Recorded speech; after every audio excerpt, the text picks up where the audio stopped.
Did you see them looting Urban Outfitters? It was gay guys looting Urban Outfitters. No, they were not. Those were, if you ask Sam Tripper, those are CIA operatives. Dressed up as fucking. Those are CIA operatives. Don't get me started. But that's the brilliance of that joke, that they said to you, you should boycott whatever the outfit is or whatever, and you said, boycott? You think I'm worried about a boycott? I broke racial barriers, religious barriers. I'm a Catholic, and I fucked the fucking ISIS. And what the fuck has ISIS been in the middle of all this? If you're going to bomb the United States, this is the time. This is the time. We'd welcome it at this point. I mean, at this time, if somebody said to you that ISIS went into the fucking D.C. and blew themselves up, you're like, this is perfect ending to the story. Just see a bunch of white people running down the street because ISIS literally... Some guy with a pin, just Abdullah, pull the pin out. I've been waiting for that all fucking week. One fucking ISIS. I want to know who the fuck's running ISIS because they're slipping. If you're gonna hit, this is the time now. Who's running ISIS? Well, why are they gonna blow them? I would be blowing up the whole fucking country right now if I was ISIS. We're doing that by ourselves. I'd be fucking spreading hummus, dropping hummus bombs from planes, dropping them everywhere, all over Texas. Oh my God. You know how people are finding rocks? I'd be finding hummus everywhere. There'd be canisters of hummus on every block. On the corner, people was, oh, this hummus is coming from. Who the fuck is running ISIS? You failed. This is the time. You slipping. Who you slipping? Unbelievable. I've been thinking about this all week. What the fucking ISIS and all this? ISIS is scared of COVID. You know when COVID came out, ISIS told them, listen, if you're out there and you got COVID, don't come back. You're on your own. So ISIS lost strength. They were scared of COVID. They're done. If you're a gangster, you can't be scared of COVID. How interesting is that? This was very interesting. This is a fact I found out from a dear friend of mine, a cop, by the way. That last week they looted the Urban Outfitters. No, not the Urban Outfitters. They said they were looting the higher income areas. Yeah. I heard that down in the reason why they didn't go to Compton and all those neighborhoods in East LA is because those motherfuckers said, listen, we went through this in 92. We're not fucking around. You come into our neighborhoods, we will blast fucking protesters. Well, yeah. That's what I heard, bro. I heard anybody comes into our neighborhood. I heard the Mexican business owners. So next time you hear the media telling you that these protesters didn't want to protest low end or whatever, no. It's at the low end people. Oh. The cops told me this. The cop, a friend of mine, told me that they didn't go down there because the Mexicans and all the black people down there said, or African Americans said, don't even think of coming down there. I love that. We will shoot your fucking brains out. I love that. So that's what really happened. So see how everything is kind of different. But anyway, back to something I want to ask you. Since so how do you recommend somebody come out? Do you go see a psychiatrist at all?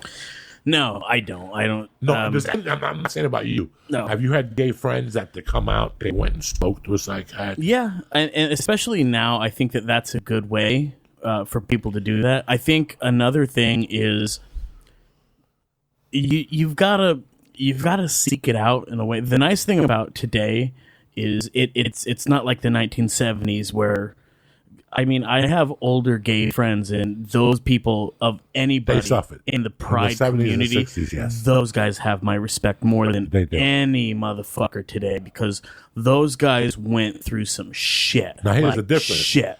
Those motherfuckers stayed in during the COVID thing. But the 84, 85 gay guys, the ones that battled AIDS in the beginning, they were out. So oh, fuck yeah. They were like, fuck it, we fucked AIDS up. COVID ain't doing shit to me. I'll spit in COVID's face. I was fucking men up the Ave when HIV was going around like fucking joints of reefer. And you think I'm scared of COVID? We're not wearing masks. We're not doing nothing. We're sucking dick till this whole thing is over. Sperm cures the fucking COVID to me. You shoot some sperm down your throat, it kills COVID. It's proven. See how many gay men got COVID over this? Zero. HIV men didn't attract this. HIV men were like 2%. Look up the fucking stats. I swear to God. COVID is scared of fucking gay men. They're like, gay men don't give a fuck about COVID. There's no cum in your mouth. And that sperm just kills like COVID right in the windpipe. It just strangles. You know a lot about this, Joe. Did I ever tell you he called me? He called me one day. It was late, and I didn't. I had a message. It was from Joey, and I go, "What the fuck?" And I play it, and it's late at night. And I just hear Joey go, "Dog, Liberace was a bad motherfucker." He was. I was like, "Holy!" He goes, "He didn't give a fuck." He didn't give a fuck. He just kept saying, I loved Liberace all my life, and once I watched that movie and seeing how he was creeping up on young boys and shit and making them do plastic surgery to look like him and shit, I started looking into it. I Wikipedia'd that motherfucker. I went down a Liberace foxhole one night. Oh my God. He did that to 100 dudes. He was just busting assholes. Do you remember he when made he him had- a driver. He made him do plastic surgery. That's mental abuse. clean the pool, all that That's shit. mental abuse. He had Giorgio. He made the them hot wait, guy. like how much plastic surgery? Like he made them like Do you remember he couldn't fucking shut his eyes? Yeah, he couldn't shut his eyes. And He's snoring and he's fucking. and his eyes are open from all the wide open. plastic surgery. Liberace should have been thrown behind bars next to Harvey Weinstein in the gay community. If he was alive, they'd charge him with crimes against humanity. Oh, he fucked. Trust me, he and I love him to exploited death. so many people. He fucked people up, dog. He was catching those young boys in the 70s. They were coming out here to go to Holly. I want to be on Melrose. Come here, I got to show you something. Next thing you know, you're fucking at his house, rubbing his toes, thinking to yourself, where the fuck is my life gone? Putting his wig on a And he had a fucking fucking doll. wig. He had a wig. I can't imagine a guy with a wig fucking me in the ass. That's one of my biggest fucking fears. what are you gonna do with the wig? I would have to turn around and bitch slap him. Now, if I fucked the guy with a wig, I would come on his wig. I would pick up his wig, come on his bald head, and put the wig back. I'd smoosh that cum on that wig. And you know me, I got those big balls. It'd be like an Oreo cookie with extra fucking white juice. That motherfucker. You double stuff. That motherfucker, that wig wouldn't move for years. It'd be hurricane tested. Morty's wig. Wigs don't come off, even underwater. Even underwater. Yeah, Joey's wigs don't come off you- even underwater. Oh my God. This is what we need, ladies and gentlemen. America, enough with the fucking. Who cares what Donnie Wahlberg did 36 years ago?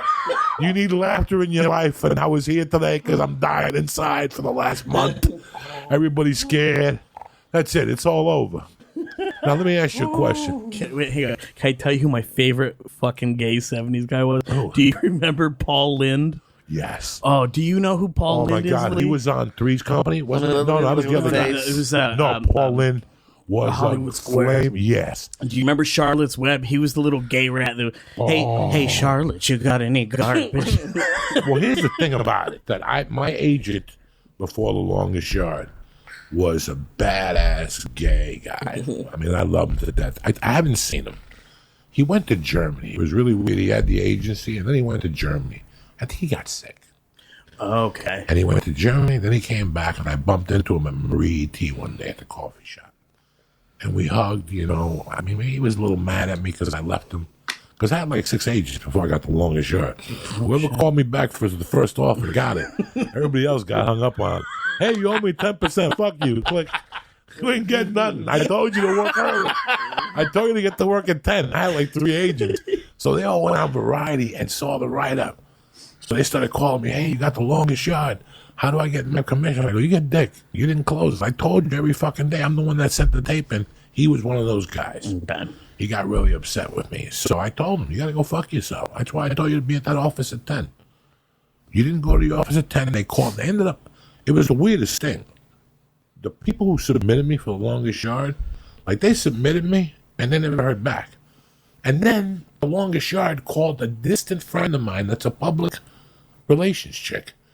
And it said, do you know how we get a hold of Joey Diaz? Like, after my agency Are called. you serious? So that means nobody really got to them. Nobody fucking Nobody did. got to them. Oh, They I'd ended be up pissed. calling her, and then I went in. And I booked the part. Yeah, and then I gave crazy. JKA the commission. But that commission could have gone to a guy named Fred or this gay And guy. people were still calling you about commissions, even though they didn't. Yeah, Oh, because fuck Fred told that. me that they wanted a star. So you didn't fight for me? You didn't go around the back way and go, this guy's a comic? So I had to figure out that, I'm not a star, but I'm going up against two guys that aren't comedians, and Adam Sandler's a comedian. So I don't give a fuck what they want to see. Let me go submit it myself. But anyway, back to that gay dude. Doesn't fucking matter about the longest shirt. How the fuck do we get on that? That's why I hate doing reefer. You're getting old. Yeah, it seems like you hate it. That's why I hate smoking pot. Paul Lynde. You need to look up who Paul Lynde I is. see him, yeah. He is fucking hilarious. I mean, he would say the gayest shit, like, and he wasn't out, right? He wasn't. I don't think out. so. I think if you knew that world, you knew he was gay. Yeah. But if you didn't know that world, just like regular fucking housewife, he would answer like on Hollywood Squares. He would say, "Oh God, what am I gonna tell him now?" And he would just he had like a weird laugh and shit. He was creepy. You could tell he was slinging dick up here. In 1970, you want to come back to my place? You could just hear it in his voice. Oh God, he was in everything for a while. They put him in everything, but I don't think that in the 70s they even looked at it then. Like, no, well, you hit it. You really hit it. Even Little Richard, like that was my favorite fucking gay guy. When you look back of people that like now, he pissed me off because he renounced that he was ever gay, and it's like, okay, motherfucker, whatever. Like if that's really how you feel, then that's fine. It's to each their own. But the shit that Richard would do was fucking brilliant. Just even the I know that I'm good, honey. Shut up. And everybody just fucking look at him. Yeah. 1960, for you to say you were gay and black. Jesus Christ. Yeah. That's like saying you got COVID and the HIV. You know what I'm saying? Like, I got the HIV and COVID. Let me give you an elbow. You go on your way. I won't see you again. You know what I'm saying? You're like Paulie in fucking The Godfather. You're not gonna see him no more. You're not gonna see him no more. It's like being gay and black at the same time in 1960. Watch The Green Book. Yeah. When they caught him in the fucking thing with a white guy. So degrading. You remember they didn't want to undo the cuffs. They just wanted to leave him there. Yeah, like the public shaming.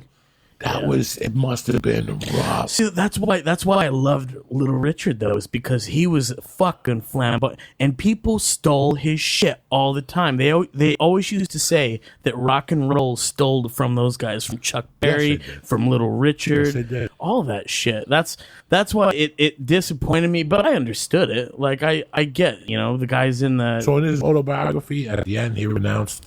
Well, that he was gay. towards the end, he just said, I renounced that lifestyle, and he found his way back to church, and he was older, and I get it, but it doesn't make a little gay kid or a little lesbian girl say, oh, okay, that's my champion. But that's the problem, is these questions are so complex. Everybody wants a solid answer, and it's just like, no, like, listen, my family, my great grandma probably wouldn't have been okay with me being gay, and that's the thing. But she was amazing to my mother. Does that mean that I renounce her completely? And it's like, no. If you really want to have a fucking conversation, you've got to have that conversation. People got to understand all aspects of it. You know how many friends I have gay sons? See, now that's tough. You know how many friends I have from Jersey that have gay sons? I got 2 friends I grew up with that have gay sons, and they've told me right out, and they've told me like at lunch, and I'm ready to laugh, and I'm like, because I grew up with this guy,